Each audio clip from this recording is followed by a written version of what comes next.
Good evening, ladies and gentlemen. Today is Tuesday, September 1st, 2020. This is an open study session via Zoom from Dearborn Heights City Council. First item we are going to be addressing tonight is CSO projects. And who is in charge of taking care of that? Would be Mr. Salmi, wouldn't it? Madam Chair, Yes, Councilman Abdullah? could I make a suggestion?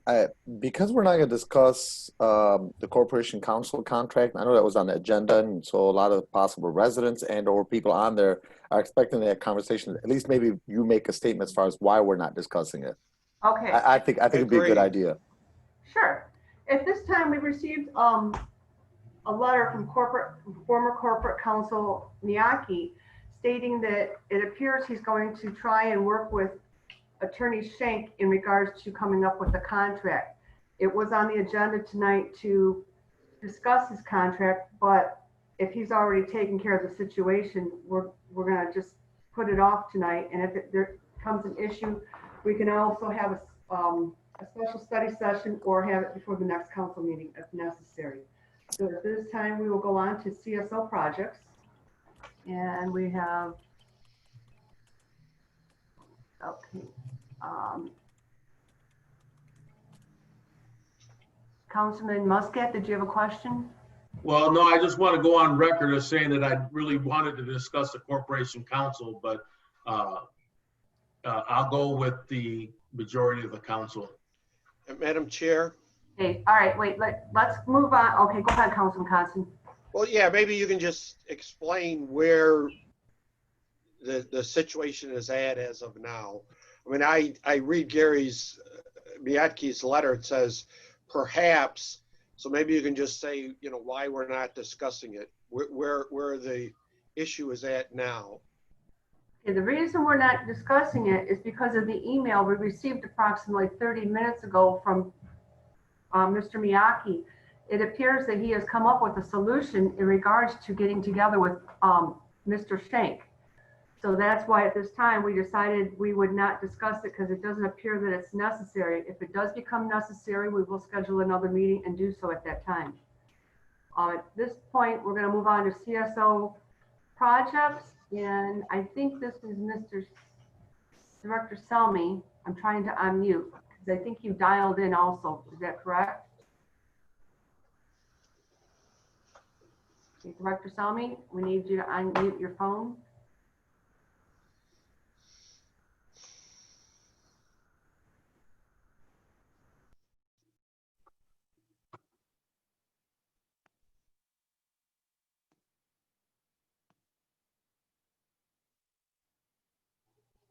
He might be trying to call back. It looks like the phone that he was on disappeared. He might be trying to call in again.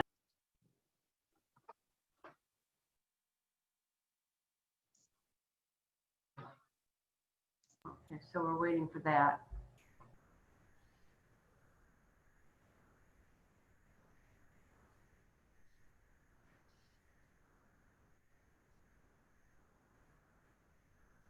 Director Selmy? Maybe Dan Brooks could start us off. Okay, can we unmute Mr. Brooks?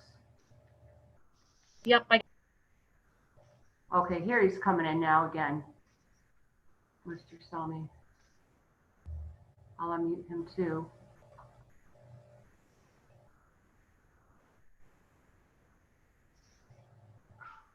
Okay, go ahead, Mr. Brooks. And also, Mr. Selmy, I'm trying to unmute you, but for some reason I can't get it to unmute. Okay, go ahead, Mr. Brooks. I think what we want to talk about today is we have the 3 CSO projects, L43, L42, which is planned to start construction next year in 2021, and L41 is planned for 2022. We talked a couple months ago regarding how to pay for these projects, and we talked about the bond issue, and the city council at that time did not want to pursue the bond issue with at a $30 million price tag.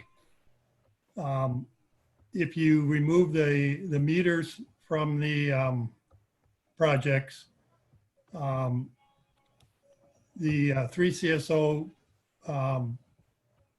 projects is about $16.3 million.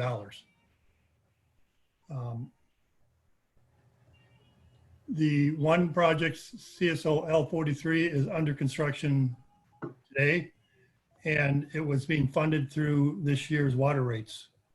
So one suggestion from bond counsel was to bond this current project, which would free up money in the water and sewer fund, and it would probably make it more compatible in terms of future budgets, in terms of potential increases in rates.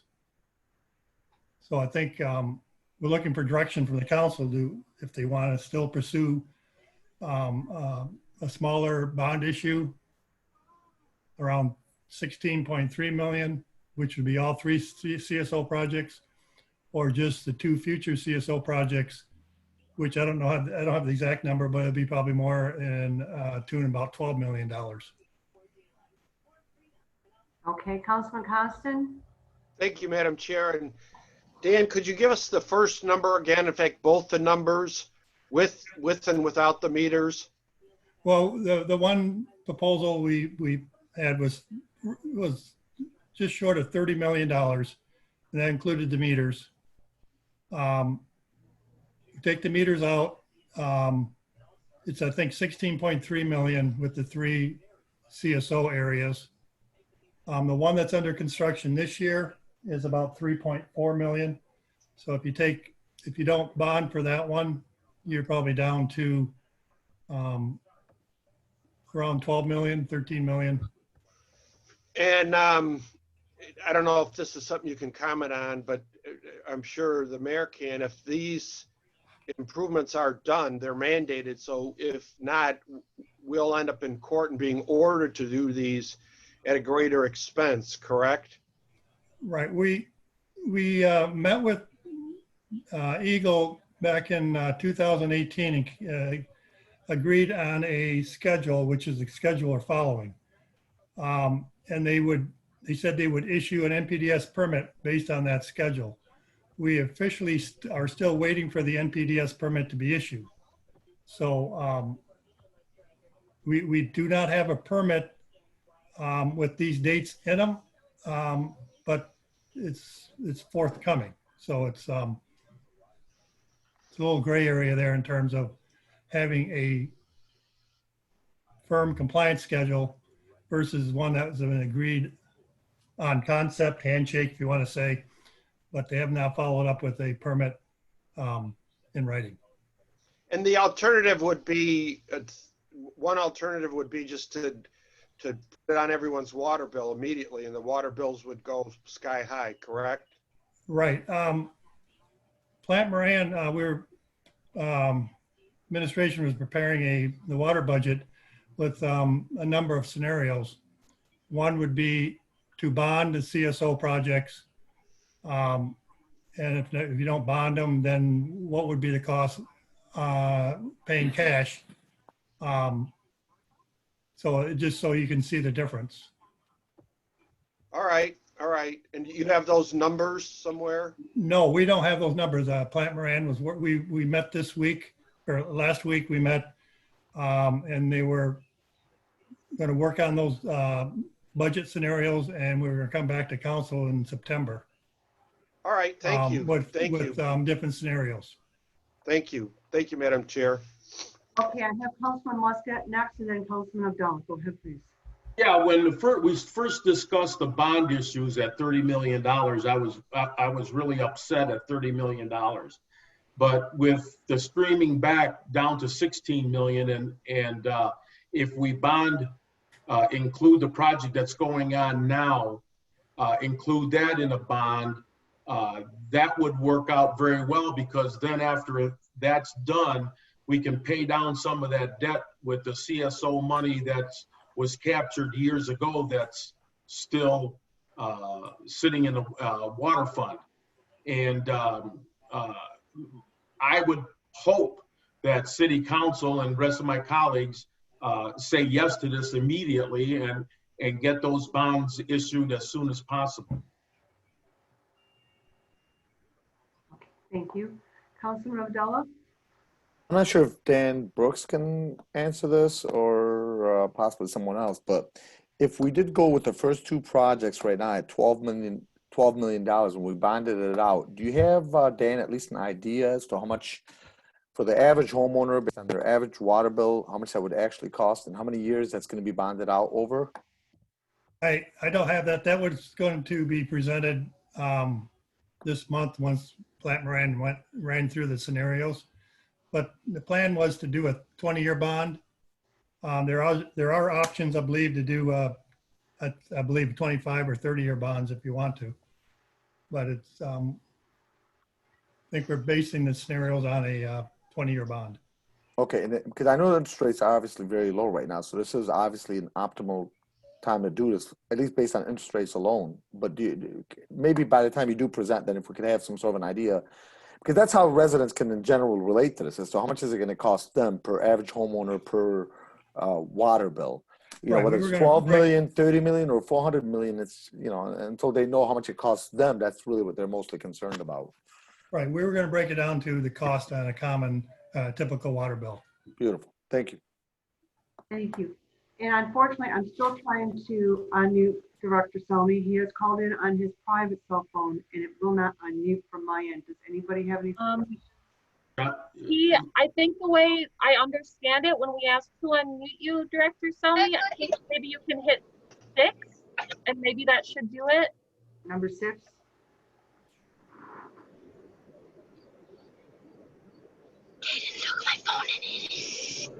In the meantime, Council Chair. He's here. Go ahead. Can I try to answer Ray's comment? Go ahead. There was a report done by Plant Moran and was presented to all of us on December 17th. And in that report, it said that a 1% impact to the rates it results from every 3 million adjustment to cash needed. And it said, in other words, lowering the cash needs by 3 million reduces the rate by 1% from the proposed increase. Lowering expenses by 3 million in the budget reduces rates by 1% from the proposed increase. And so it would be my guesstimate that, and I can't work the math out that quick, but I think that the residents would see a reduction in the rates of a couple percent for these contracts. Well, it's 16.3 million and the need to pay for that over 3 years, you could be talking 4 or 5% increase in the rates that would be needed to be raised if we fund it by cash. If we bond for it and we only have to pay the bond amount, I think the amount of the bond would be far less than 300 or 3 million, so it'd be less than 1%. And then, as the councilman indicated, which is something I think we all were trying to do, and that's to use the overpayments that were made, overtaxations on prior bonding, and use that to help fund a good portion of this entire project. So there's nothing but good reasons to go out to bond. Plus the fact the rates are very desirable right now. The market is taking municipal bond projects. Everything is fitting right in the line to help us. And the best thing is we're saving our residents a shock in the water bills that they receive. Council Chair? Councilman Muscat? Yeah, I want to make something clear. If we bond, the price does not go on the water bill, correct? We would be paying that in a different manner on our taxes, not the water bill, right? No, if I'm still unmuted, no, Yeah. it would, in order to pay for it on the taxes, we'd have to put it on the ballot. And this would be paid out of the water fund, and that would come out of the rates, but it would be at a greatly reduced amount. Well, what I'm afraid of is right now my phone's been blowing up for the last week and a half with people calling and saying that their water bills went from $52 to $200 in a short span of a month. And something's got to be done about this. This is every year in August, we see these huge spikes. And I know that people that live alone, that don't even have flowers to water, their bills jump from the minimum to $178, $200. Something is, to me, is fishy. And I'm afraid about adding any more to the water department, but I understand the need that we have to get this done. This is, 10 years in the making. We should have put this on a ballot 3-4 years ago. But I do understand we're down to 11:59 again on a Friday night, and we've got to get it done. So my suggestion is for everybody to get it done. Okay. Any other comments or concerns from anybody? We have Director Selmy now. He's finally unmuted. Go ahead, sir. Yeah, thank you. 3 different devices. I'm here. So I was hearing what everybody was saying, but I'll just like to add the fact that I did speak with Martin again late this afternoon from Plant Moran. We are putting together a couple of different budget proposals so everybody can see what the impact would be. Bonded, partially bonded, or purely out of cash. The other part of a vote of the people, this is a different type of bond, and this is a municipal bond that's being sold and backed by water and sewer rates, not by tax rates. So, I mean, that's something, if we want to talk further about that, we should engage bond counsel, who obviously have a way more in-depth conversation about that than myself. Any other questions from council? So, Madam Chair, Councilman Constant? so yeah, we do plan to bond for the lower amount, and we do plan to have it's Mike McGee at Miller Canfield go forward with the bond issue. Well, if I can answer part of that, there's a lot more work that has to be done for that. What the bond amount is going to be is critical, because that affects the issuance costs and fees and sorts of things like that. Again, is it for the 2 projects, all 3 projects? Obviously, I'm hearing clearly that the water meter project's not a part of this, so that's reduced it significantly. There is a resolution, I believe, if I recall from the last meeting, that the council has to adopt, and not to an exceed number. Then there's a 45-day waiting period. I don't want to speak out of school here. I believe there's a 45-day waiting period also before the bonds could actually be issued for public comment. All right, thanks, John. Thank you. Also, too, while we're on the issue of the water bills, since we're talking water, does anybody know why there is an increase in the water bills like there is? Is there a problem with their equipment? Well, there's no rate increase. It may be a little bit of longer reading cycle. Certainly, one of the top 10 driest summers we've had in a very long time, according to a lot of the weather services. So, there could be a couple factors there. Length of bill, type of, watering that the homeowners do or do not do. Yeah, people watering their lawn, their plants. Madam Chair, Councilman Abdullah? I know this is not CSO, but Director, people are getting quite a bit higher bills. I mean, I know one particular family that called me, and it's 2 guys that live there. They have no kids. They're not watering the grass, and they don't have a sprinkler system. And their water bill is almost $400. I've already sent them a plumber to check out just in case there's any leakage. Sure. But their water bill is almost $400 Yep. for a 2-month period. That's way too high, considering they don't cook or anything like that. So, Well, somehow the water has to go through the meter. We just don't impose a number into their bill, right? The water goes through the meter, which generates the read. So something else is going on there. I mean, I can't. well, that's why I had them check with a plumber Yeah. first. I recommended to them, get a plumber to check out if the meter's moving and if there's any type of leakage. If there's no leakage, then you take it to the next level with the city level. But I am, same as Councilman Ray Muscat was mentioning, and there is a lot of people that are concerned about water bills being very high. So Well, just FYI. In all fairness, that's a, you know, that's an issue for every community, and water bills and sewer bills are never going to go down. The water rates are being increased from the Great Lakes Water Authority, from the Rouge Valley system, from the downriver system. And I don't know how long financially the city could continue to absorb those rates and not pass them along to their end users. But it's not a Dearborn Heights thing. It Mhm. affects a lot of communities. Councilman Constant? John or Mayor, if you know, what percentage do we have residential versus commercial users? Is it 10% commercial, 90% residential? Does anyone know, Dan Brooks? Commercial is around 10%, maybe 10 to 12%. So with the lower water rates, the commercial users are enjoying a lower rate at the expense of the water fund, basically.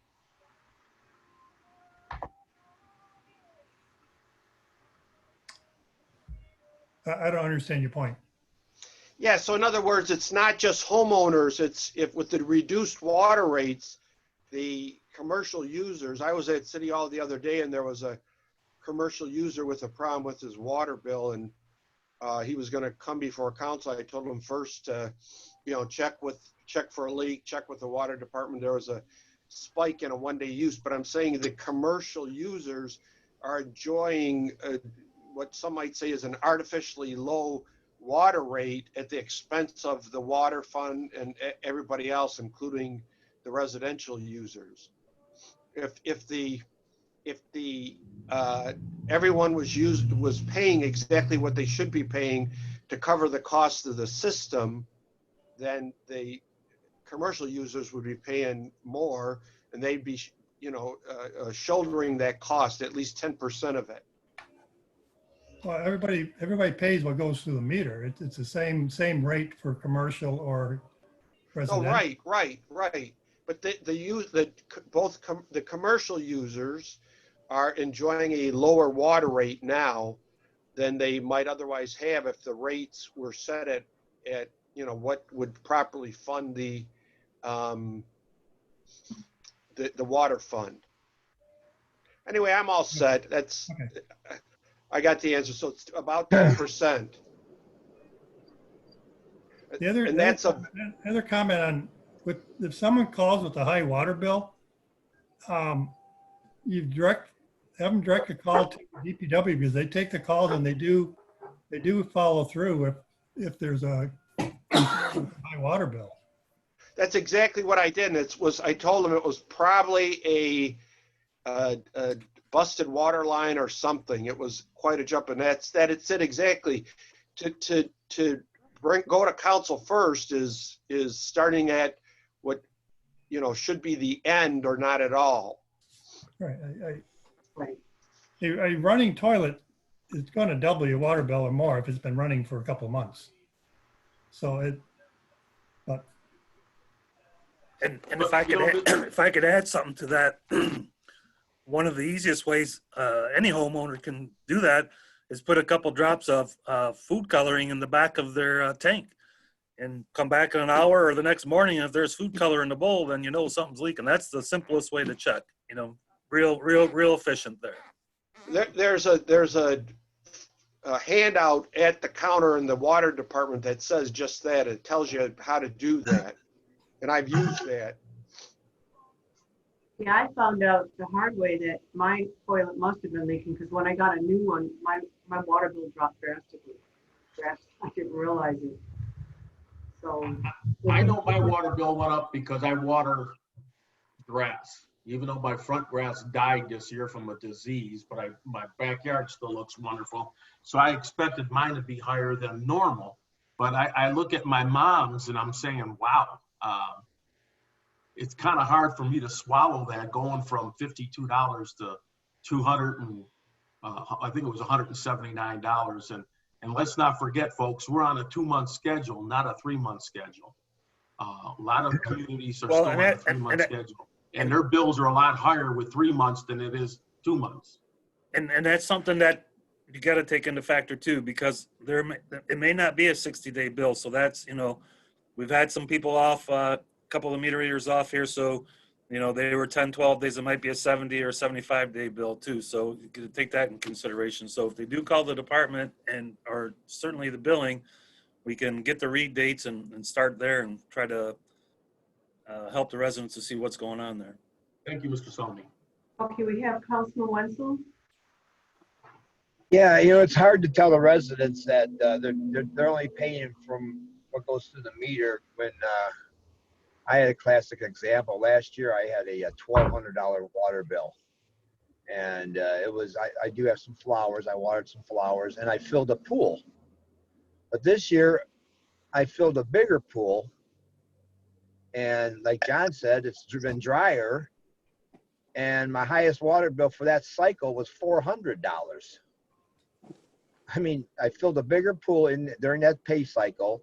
Well, probably watered my plants more, and my bill is 1/3 of what it was, the $1,200 one, and I just paid it last year. I should have looked into it more, and I got the same toilets. Nothing's changed. I've got kids taking more baths. It just doesn't make sense. I can see how the residents get upset. Yep. Because they're not using any more water, and it's just what goes to the meter. I know you can tell them that, but it's hard to tell them that when I myself experience some weird phenomenon about the water bills. And you got an aging infrastructure system with your meter program too. So, you could, there's some other opportunities out there to have a more proactive system, but that's not something Well, from what I understand, financially in the cards right now, unfortunately. The old meters will make it less money, not more money. Correct. Actually, the meter never speeds up. It actually slows down. Yeah. So, I mean, I should be looking, why would it be $1,200 in one cycle? Nothing ever close to that, and I don't have any leaks. If you want to send me an email tomorrow, I can look into your bill and see if I can see anything in your history there and what, and some of the charts or graphs that the system provides. Yeah, I'll check that out. Thank you. You're welcome. Any further discussion in regards to this? Are we going to be able to get this back, this bond issue back on the agenda right away so we can vote on it? Well, the goal of our meeting from last Thursday was to have it on the last meeting of September. We still have to do some work to get all the water budget together, to run a couple scenarios. I know Martin has reached out to the council chair to schedule a study session before we present all that. So it would probably be another couple weeks in all honesty, because we still got some work to do. Yeah, we already have it on the books, Ray. Okay, thank you. Yeah, Because I'm really worried about this. I truly am. We can't let it go. We just can't let it go by. Okay. Councilman Wenzel? Madam Chair? Yes. Yeah. John, these scenarios, can you include not just like half payment, half bonded? Can you do like quarter bonded, 3/4 bonded, half bonded? Can we get all those figures? Yeah, so what we've done is reached out to the bond council to do one scenario with two different pay cycles, one a 20-year and one a 25. Every bond issuance, every time you do it, there's a cost to it. So there's really no cost benefit to do it in, only 4 million instead of 12 million. Because if you're going to do another bond issuance, there's another cost to that. So that's why I say, I'm not an expert on that stuff. I have a little experience, but I'm certainly not the expert as those folks are. So. Yeah, what I was thinking of is like, bond half of it and put the other half on the water bill, or bond 2/3 of it, or bond 3/4. Is that a scenario we're going to get? So I think the one thing that we need to be clear when we say bonding, so this bond is going to be guaranteed by water rates. And so it's spread out over 20, the two scenarios that we're going to present are 20 years and 25 years. So it's not a tax. It goes to the end user. So everybody that uses water and sewer would be affected by that. So. Yeah, but my question is, can we bond half and put half on the water bill just as a scenario? Yes, that's something we're gonna get. Yeah, that is one scenario. We're going to do a scenario of no bonding, just do it off on the back of rates, which is is impossible, in my opinion, then with bonding and then partially with bonding. Okay, all right, thank you. So 3 scenarios. Okay, any further questions or discussion? At this time, we will open it up to public comment. Please state your name, address, and keep it to 3 minutes.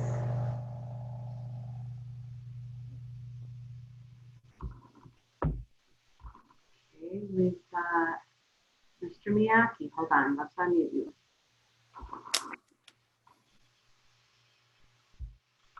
I believe I'm unmuted. Yep, you are. Yes. Council Chair, I'm not sure what exactly ended up happening. I was not let into the meeting until about 5:06. I was under the impression that we were going to have discussions, and I believe Mr. Roberts was, and some of the other attorneys doing work for the city. And my letter was meant as a way to potentially try to deal with things in a proactive way, but issues still needed to end up being discussed. And I'm under the impression that there's a fair chance that some attorneys who are doing work for the city are going to cease doing work for the city. Well, This should have been discussed, and we are potentially going to have some very serious problems. well, if we, your letter is what caused it to happen because it came in just before our meeting. No one has had a chance to research it. We all looked at it, and it looks like you're going to call Attorney Schenk and come up with a contract. Mr. Schenk and I will try to come up with something that will be able to deal with this matter to hopefully be able to satisfy the majority of your council, and at the same time satisfy the mayor and hopefully satisfy the lawyers, because right now I'm under the impression that I might be handling a lot more legal work imminently. And and frankly, without getting, apparently not getting paid, or getting paid somewhere along the down line. And this is very problematic. I mean, you know, this should have been subject to discussion, and we would have had a better notion of what's going on. But if the lawyers are under the impression that they're not going to potentially get paid, they're going to stop doing work. No one ever said they were not going to get paid. We're just asking you to follow procedure as the charter outlines it. Council Chair, we've done this for as long as I've been affiliated with the city, which has ended up being since 1988. And frankly, 3 different administrations have done this the same way. Now, everyone seems to know better than everyone else did for over half of the city's existence. This is really, really problematic. And frankly, there is a contract, there were contracts. If there's a problem with respect to other matters, they also should have been discussed. But I think I've used my 3 minutes. Unless anyone wants to actually discuss this further, I'm done with my comments at this time. Thank you very much. We have Councilman Constant. You raised your hand. Thank you, Madam Chair. So, I mean, Matt Schenk, he's the special counsel for the council on the audit issue. We're appointing Matt Schenk as the city attorney to negotiate with our city attorney or former city attorney or temporary city attorney. And, you know, the council chair, I suppose, could talk to Gary but what authority does Matt Schenk have? So we get that bill, that's not for anything. He's special counsel for the audit. Understandable, but Mr. Miyake is the one that put it in his letter. Did you read the letter he sent to you? I did. He said perhaps. So that's where that came up. That was not our suggestion. That was his. And I have Councilman Abdullah next.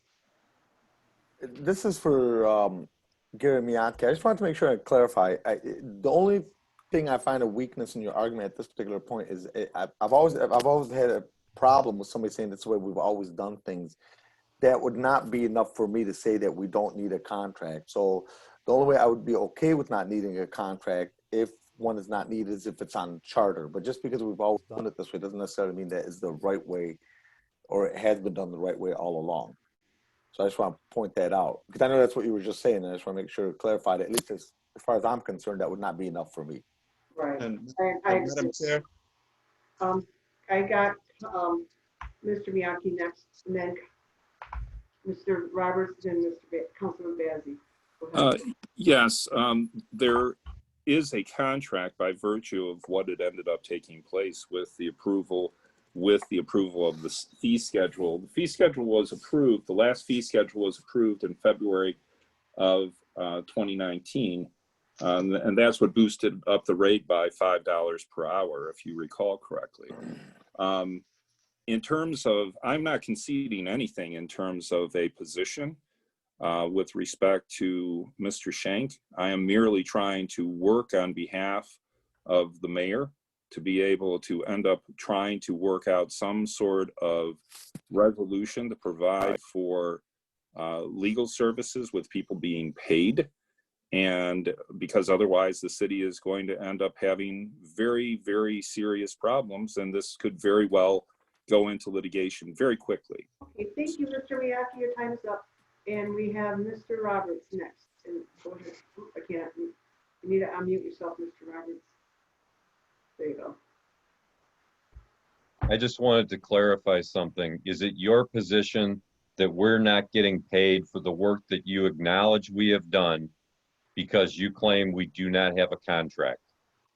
All we're asking is for you to submit a contract and then submit your bill and you'll be paid. It's simple as that. That's where the chart outlines. So if I understand you correctly, we are not getting paid because we don't have a contract at the moment. You have not submitted a contract to be approved by City Council. Once Okay. you do so, you'll get paid, and you'll get paid retro all the way. And this is I the don't know work. about paying you. We're just following the charter. Yeah, I don't know what section of the charter you're referring to, but okay. But you acknowledge the work has been done, and the work has been done pursuant to our longstanding arrangement with the city. So really the question is what the amount of the fee is going to be. Because if we don't have a contract, we don't have a set fee, and it's going to go back to our normal rate. I just wanted to make that point. Okay. Thank you. Thank you very much. I have Matthew Schenk here. Go ahead, please. Yeah, I'm happy to work at council's direction here to try and help resolve things. Obviously, we are coming into this without the history of all the situations that have happened in the past that were just referenced by Mr. Miyake and Mr. Roberts. But we agree that the language of this charter requires that council approve all contracts above a certain dollar threshold. And to the extent that that hasn't been done, it's something that should be corrected going forward and to address issues that have come up. The issue of the appointment of Mr. Miyake and his term expiring makes it further complicated for those other law firms that have been working pursuant to some arrangement that they've had directly with Mr. Miyake that City Council doesn't appear to be aware of the terms of that. So it just takes a little bit of time to get through it and figure it out. But as the council chair said, these are not issues that are insurmountable. It can be done in a way that acknowledges the dates in which work was performed and can be approved to cover invoices that might have been incurred prior to, that were done in good faith by firms that have been representing the city. But looking at the situation as it exists now, I don't see charter authority for Mr. Miyake to subcontract to other firms without coming back to City Council for approval. That's just not in the charter. And so it's something that we should address and make sure the council's covered going forward and that there are approvals and contracts in place to justify any payments made by the city. Okay, we have Councilman Bazey next, and then Councilman Muscat. Thank you, Council Chair. So a few things. One is we, at a few couple meetings back, I know that Council Chair and the council members, they asked to have something to extend the current Mr. Miyake for a specified time, 30 days or 45 days. We've never seen that. And we just keep, spinning our tires, going back and forth. And we were put in this position, the council was put in this position by the administration. And we've asked for over a year, we wanted to get a council, an attorney to actually can represent the council, the city council, the mayor and the city and the residents at the same time.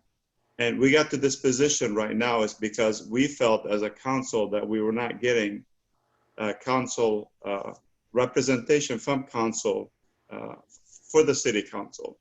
So this is something that we were put in a position, we've been talking about this for almost 2 years, that the city attorney, supposed to be city attorney, is not representing the city council. He's representing the mayor on pretty much most cases. So that's why we requested to have a different city an attorney that can represent everybody equally and not favoring one side and not favoring, it's not talking about favoring, but just doing what's the best interest of everyone, not just one party. Okay, we have Councilman Muscat next. I said it before that it doesn't take anything to extend someone's contract or verbal agreement. We've done it in the past, and this is something that we should have done until all this gets ironed out, because I'm like thinking of Mr. Roberts wanting to get paid, and if I did the work, I want to get paid, and I'd like to get paid on time. And he belongs to one heck of a good law firm there, and they've always been Johnny on the spot for us. So I don't see why we can't, as a council, at the next meeting, extend something for 30, 45, or 60 days, whichever one it is, and let everybody work it out. Because, again, it was brought up earlier about even prosecutions. How do you do it without an attorney, without a prosecutor? We've got to look at the bigger picture here. Okay. And I think we're missing the boat on that. Okay, we have Mr. Shank wanting to comment. Go ahead, please. Yeah, I just want to draw one distinction based on the comment from Councilman Muscat, and that is a contract can be presented for legal services that the council can approve. I want that to be a distinct issue for the council from the concept of extending the appointment of the corporation council. The charter speaks very specifically to appointments of corporation council and the term for corporation council. And so council could cover this interim period with a legal services contract, but it should not be an interim appointment of a corporation council, because that is not a concept that is envisioned in the charter. Well, I'm not an attorney, and that kind of went over my head a little bit, because I in the past, we've always extended contracts for various types of businesses and whatnot. And I just don't see how wrong we would be by doing something like that till it got worked out. I think deals are made all the time. You can get to the same point through a legal services contract for a specific period of time, but you would not be referring to that as an appointment or an interim appointment or an extension of the term of corporation council. That's the only distinction I'm trying to make, so that there's not an argument that you've ratified the appointment if that is not council's intent. Would we be in the wrong in approving the payment schedules for these attorneys who've done some hard work? I mean, they've done the work regardless of when they did it. They need to get paid, and I think we should authorize payment. And I don't think we're doing anything wrong if we do approve it. That's my personal view. If it's my understanding, we've been doing it possibly wrong in the past, and from this point forward, we're trying to correct the way we've done it. Yeah, but we can't penalize people for what we've done in the past or what we're going to do in the future. Let's pay the bills. You know, the thing is there's a good possibility, at least I want the same attorneys to represent the city, you know, Mr. Roberts' firms, and we don't want to make any enemies out of them, that's for sure. So I think we should just pay the bills at least till it gets resolved. They deserve to get paid. And that's all I'm going to say about the whole subject. Okay, now I've got a bunch of people who put their hands up. Please be patient. If you put your hand up, I will be calling on you in order. No need to keep raising the hand. Next, we have Councilman Constant. Thank you, Madam Chair. And here's where this is at. So the mayor appointed Gary Miotke.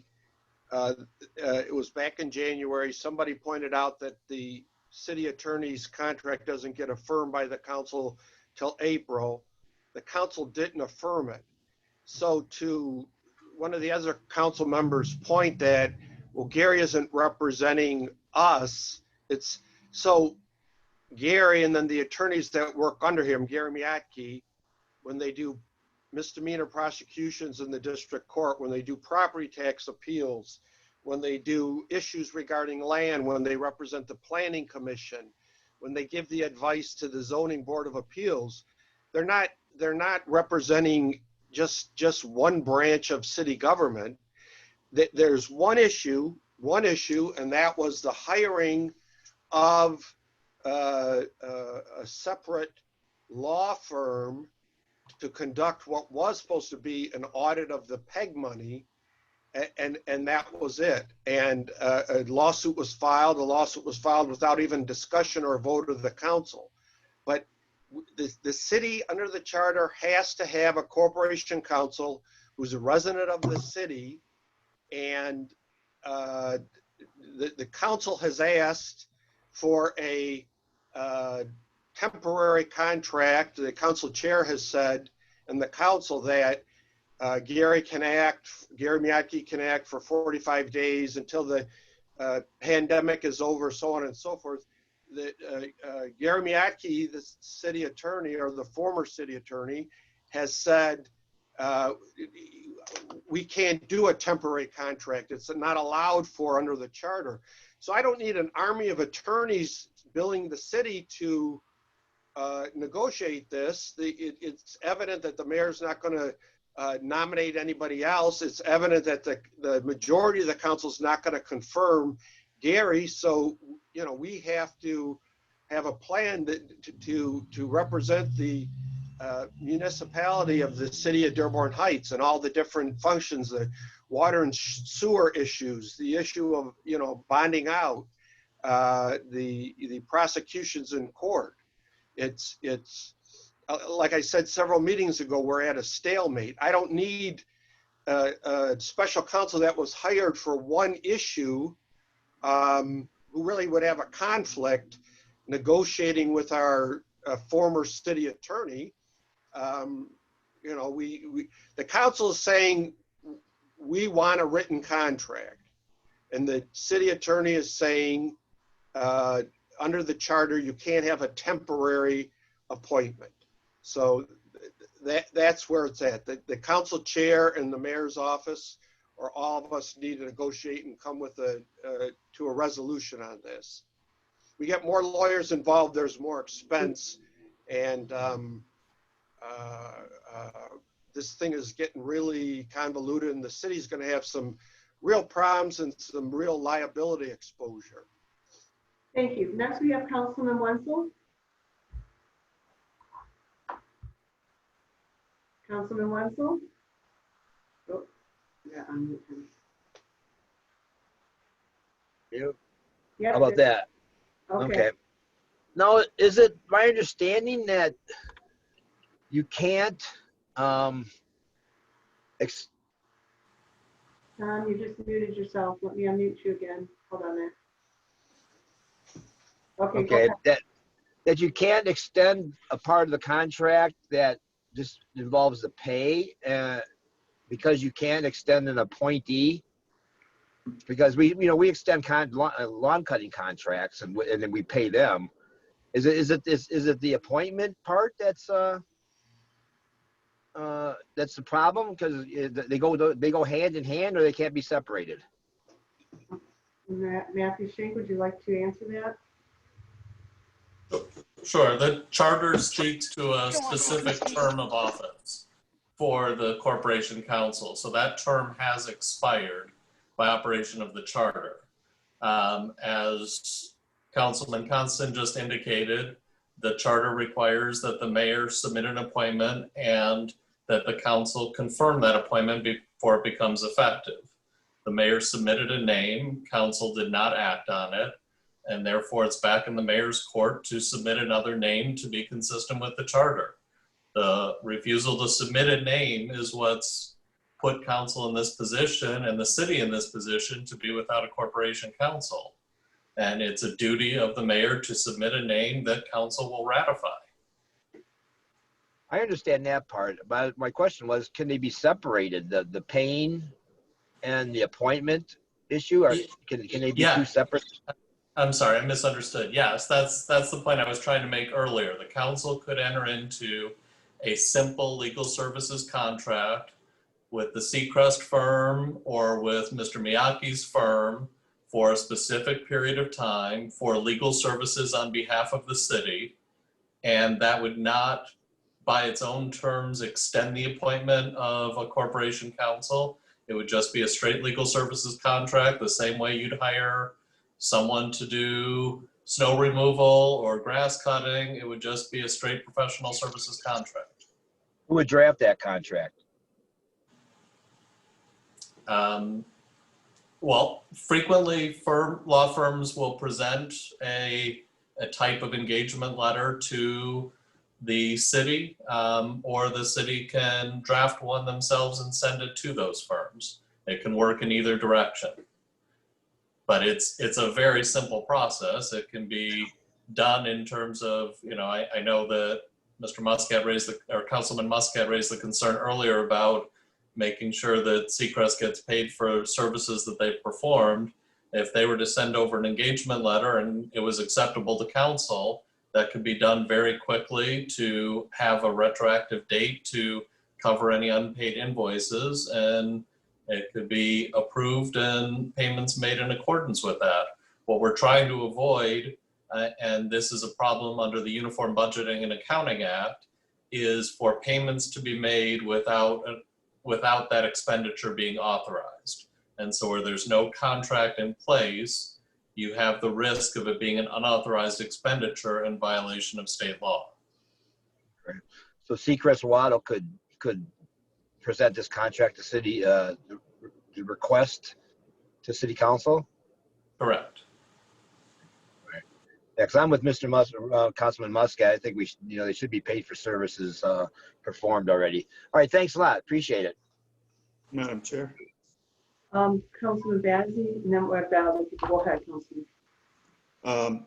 Yeah, so there was a statement that was not a true statement that was made. 2 budgets ago, we approved a budget for the city council to have legal representation because we felt that we were not getting representation from the city attorney.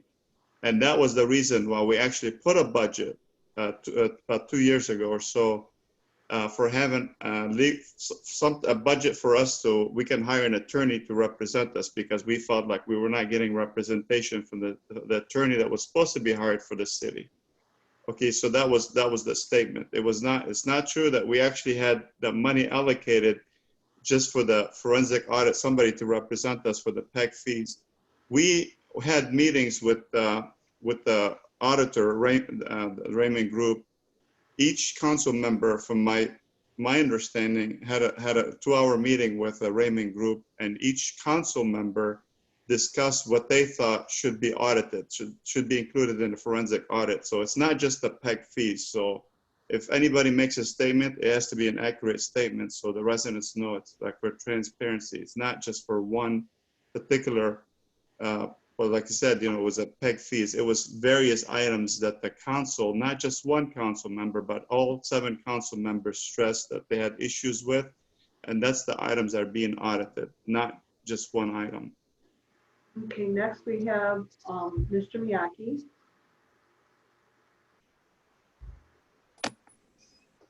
Go ahead, please.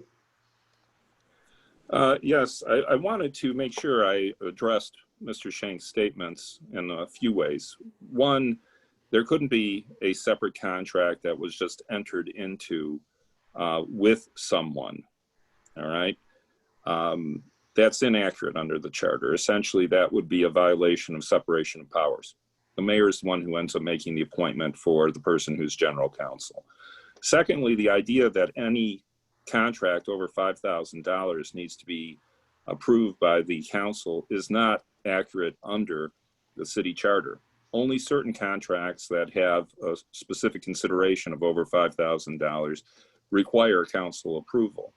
And I would note, for example, that even yourselves acting as members of the city council are in a position where you're getting paid on an ongoing basis. You don't have contracts. Of course you don't, because you don't need to end up having a contract any more than someone who might end up having an agreement by operation of law, like a corporation counsel who ends up being appointed with the council approving the appointment and having a fee schedule. That forms a contract.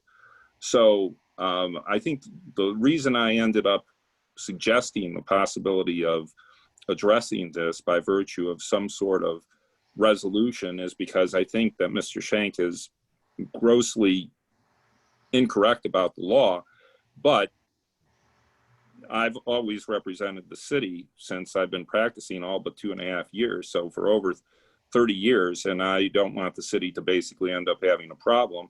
And the mayor agrees with that position and suggested that I could end up sending the letter that I sent over to you. This is not to say that I agree with Mr. Shank's positions as stated, and I think that he's seriously incorrect with respect to his interpretation of the Uniform Budgeting Act, particularly because under the charter, it specifically provides that assistant corp counsels are appointed by the corporation council with the approval of the mayor, not with the approval of the council. The council's way of dealing with these issues is that it approves all bills and, the fee schedule. So, I mean, essentially, we're in a position where we have issues that I don't think we're going to end up being able to resolve easily, but maybe we can do something for the city in the meantime, and perhaps the council and the mayor can end up working out things more generally. But I think Mr. Okay, Mr. Shank, and then I've got a whole other list of people that keep raising their hands. Go ahead. Yeah, just a quick response there. The charter language about assistant corporation counsels, as Mr. Miyake just said, uses the word appoint. For the language in the section that allowed the council to hire outside counsel, the term that the charter uses is to retain. An appoint implies an employee relationship where someone is appointed to a particular position. The language in the charter about those positions, the reason council doesn't approve the appointment of an assistant corporation counsel is because it was envisioned that those would be employees, but council would fix the compensation for those employees is the language of the charter. The fact that there's different language used for retaining outside counsel is significant, and I believe that that is one of the fundamental distinctions between Mr. Miyake's view of this subject and my firm's view of the subject. I understand that there may be a pattern and practice of this being how it's been done while Mr. Miyake has served as corporation counsel. And that's why sometimes it's important to get a fresh look at the issue to see if it's being done correctly. And the reality is we think that it is not being done correctly right now. And there's a very simple fix to this. And so I don't understand the issue of turning this into a much bigger issue than it is, because the simple fix is a short retainer agreement with a fixed term so that the city council can utilize the services of law firms in the way that every other city or county does this. It's through a written retainer agreement with outside counsel. It is not all done through one person who has the power of the corporation counsel to then hire any firm he or she chooses without any oversight from the city council in doing so. This is consistent with how everybody else does it and outside of the city of Dearborn Heights. And so it's not a difficult issue to resolve, and we think it can be resolved very quickly. Okay, thank you. I have Mr. Roberts next. Let me unmute you. Are you there? I'm here. Can you hear me? Yes, I can. Thank you. I appreciate the opportunity to speak again. I just want to emphasize something. From the Seacrest-Wardle position, we have had an agreement with the city since the late 90s. We have always operated with our agreement with the city during that time period. Periodically, we have come before we went through the mayor's office and brought it to council for rate increases, which we've actually deferred a number of times to assist the city through some difficult times. We are fully committed to continuing our service to the city, but it's contingent upon the city fulfilling its end of the agreement. We give the city a reduced rate, as we do with all our municipal clients, and we have many of which are just verbal agreements with the city that have been lasting for decades. So there is no requirement anywhere that there be a written contract to retain counsel. That's just not accurate. We have some clients that like a written contract. We have some clients that are good with a verbal agreement. The key here is, since the late 90s, we've been serving the city pursuant to a verbal agreement with periodic rate adjustments that are approved by council. No one from the city has ever approached our firm and indicated that anything had changed until August 11th. And frankly, nobody even informed our firm directly of that. I got it word of mouth. So I was continuing to honor that agreement. I was in court today representing the city, doing prosecutions, including code enforcement, which seems to be a hot button issue. I've worked with Jack. I've worked with Larry Domsky in the building department. I worked with everybody. Dirk Beckerleg of our firm is one of the top-notch tax tribunal attorneys in the state, and he is working with your city on your tax tribunal issues. We have a number of projects that are ongoing pursuant to our decades-old agreement with the city, and suddenly we're not being paid. And if it comes to it, we can't proceed like this. So I don't know what arguments you have over your corporation counsel and whether it's going to be a written contract or not, but no one has ever told Seacrest-Wardle that anything had changed. We acted in reliance upon our decades-old agreement, just as we have for many other clients. It's a verbal agreement.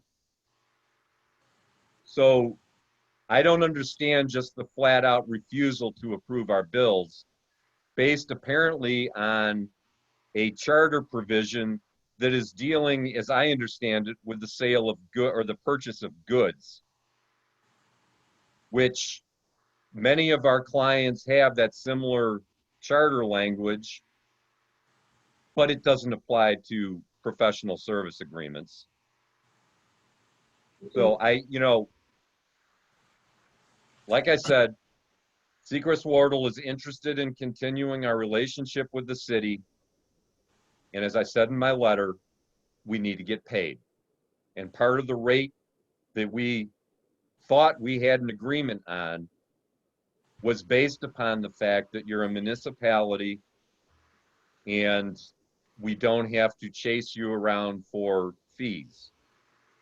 We try to reduce our fees for municipalities just because they're stable. And frankly, it's the municipal department's desire to work with cities and provide quality legal representation at a cost savings because it's in the public interest for our clients. We stand ready to continue this service, but you need to fulfill your end. Thank you. Okay. Madam Chair, real quick, I'm sorry. I mean, I don't recall pulling their invoice. The only invoice we pulled from the last meeting was Mr. Miyake. So I don't know where Secret Water invoices was denied. I don't think we denied that. I don't recall that. Okay, next we have Councilman Abdullah. Well, my only concern was similar to what we talked about earlier, is in regards to when they work as prosecutors. If they're working, because Mr. Shank was stating about working in legal services, on temporary legal services, is that also allowable as far as being a prosecuting attorney? Because one of the concerns was if he one of the attorneys prosecutes somebody and gives them whatever it is that they give them, is that automatically void by them not being city attorneys? It's kind of very concerning to me. Do you know what I'm asking? Familiar with what I'm asking, Mr. Shank? Yes, and the scope of service that the council lays out in that contract can identify specifically what those services are, which can include acting on your prosecutorial, on those duties. That is standard in other communities, that they contract out those services, and it is done routinely. Okay, thank you. I guess while I have the floor, I didn't hear Mr. Roberts indicate that he was opposed to presenting a contract. I just wanted clarity that that is something that could easily resolve this issue if he's willing to present a contract. Also, it could be that the resolution that he's referencing in which rates were approved or adjusted could be consistent with what we're talking about with the contractual relationship with that firm. We just haven't seen the resolution that he's speaking to, but I'm happy to review that. Mr. Roberts, would you be willing to comply with that?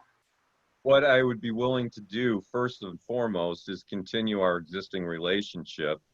If you want to have that changed, you need to contact us. No one ever contacted us.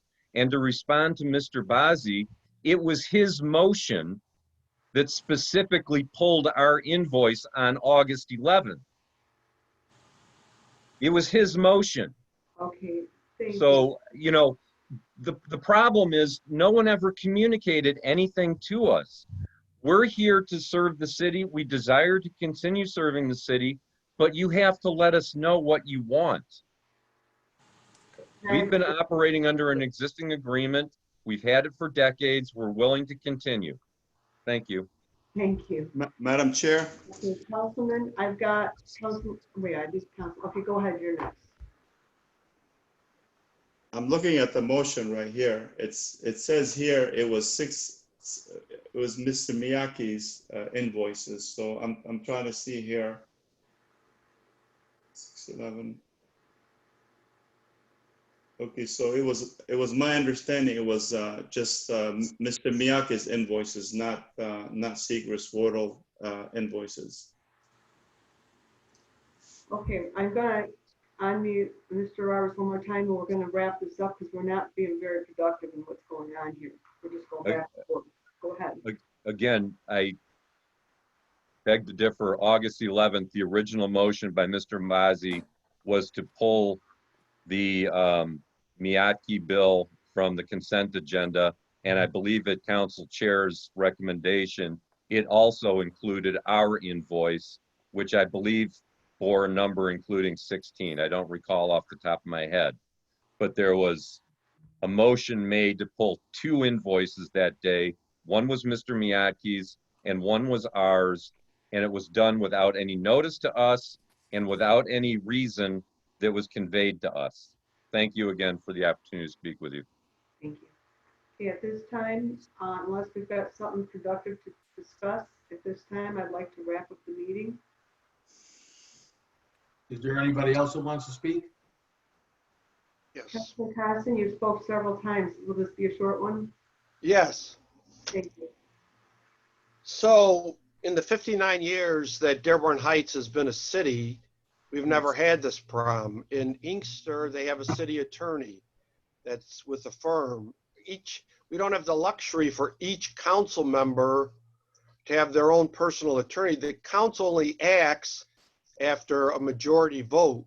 So someone made the point, well, each council person said, I want this in the audit or I want that. The council only acts after they vote as a whole. If the council voted and said no audit, each council, and that's true in any city because cities can't afford it. Does every school board have their own attorney separate from the superintendent? Does the superintendent have a budget for a lawyer? No.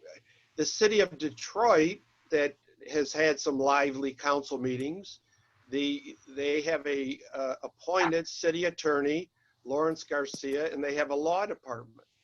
If the city council, and I don't think they ever have, is going to file a lawsuit against the mayor for something, they each get separate counsel. The reason that we have a city attorney is to act on behalf of the city of Dearborn Heights as a whole. Okay, if the bickering parts each have a lawyer, it gets very, very, very expensive. I think we need to, look at what other cities do. And the point we're at now is council says we want a temporary contract. City Attorney Gary Miatke says under the charter, you can't have a temporary contract. And I hear Attorney Matt Shank say, I agree, under the charter, you can't have a temporary appointment. So we're at loggerheads. The mayor has picked Gary Miatke. The council says, no, we will not affirm it. As far as the temporary, the council, everyone, we can't have our cake and eat it too. We can't have Gary Miatke and Mark Roberts and everyone else and be represented, but Okay. not confirm the appointment. Yeah. Okay. At this time, I'm going to end the meeting unless anybody new wants to speak because everybody else has spoke several times. Okay, this concludes our study session. Everyone have, oh wait, Mr. Drapkowski, did you have a comment? It seems like we never finished the conversation about the sewer project. It just was dropped and we went right to the legal portion. But if you're going to have a new lawyer drop a contract or anything like that, can I suggest a paralegal be added to the service so that they can read all the FOIA requests instead of somebody in a back office somewhere who has no legal background? Because you guys are leaving yourselves wide open for a potential lawsuit for somebody with no legal background. Okay, thank you. Anyone else? At this time, I'd like to end the meeting. Oops, Councilman Muscat. No, I was just waving goodbye if you're going to end the meeting. Okay, all right, this concludes our study session. Everybody have a good night. Thank you. Thank you. Thank you. Good night, everybody. Good night.